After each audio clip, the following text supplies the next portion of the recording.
Today we're going to take you to a super local hot pot place in Hong Kong. It's called Market Hotpot.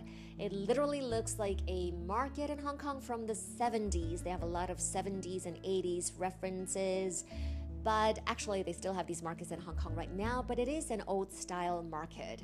They actually do have a market on the side where you can get fresh seafood to put in your hot pot.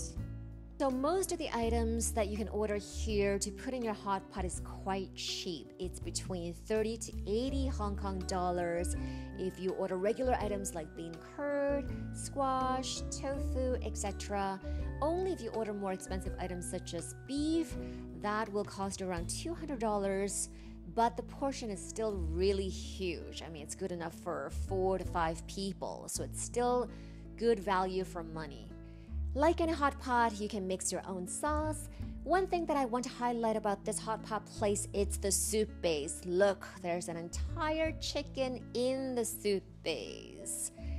This is the more expensive soup bases. It's $238 for a small pot, $328 Hong Kong dollars for a big pot, but it's got an entire chicken in the soup base with a lot of fish maw.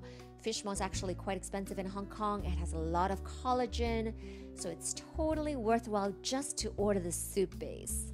They do have less expensive soup bases such as the vegetable, Szechuan, tomato, or corn soup bases for only 68 Hong Kong dollars, but I do recommend this chicken with fish maw soup base because it's delicious, and it's actually not that expensive because 6 of us are sharing it, so it's only around 50 Hong Kong dollars per person.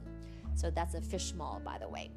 So overall, we do highly recommend this restaurant, even though it is quite the opposite of a fancy place to eat. It's very noisy and old looking. However, the soup base is outstanding and it's quite cheap and reasonable. But do bring someone who can speak a little bit of Chinese because it is a very local Hong Kong hot pot place.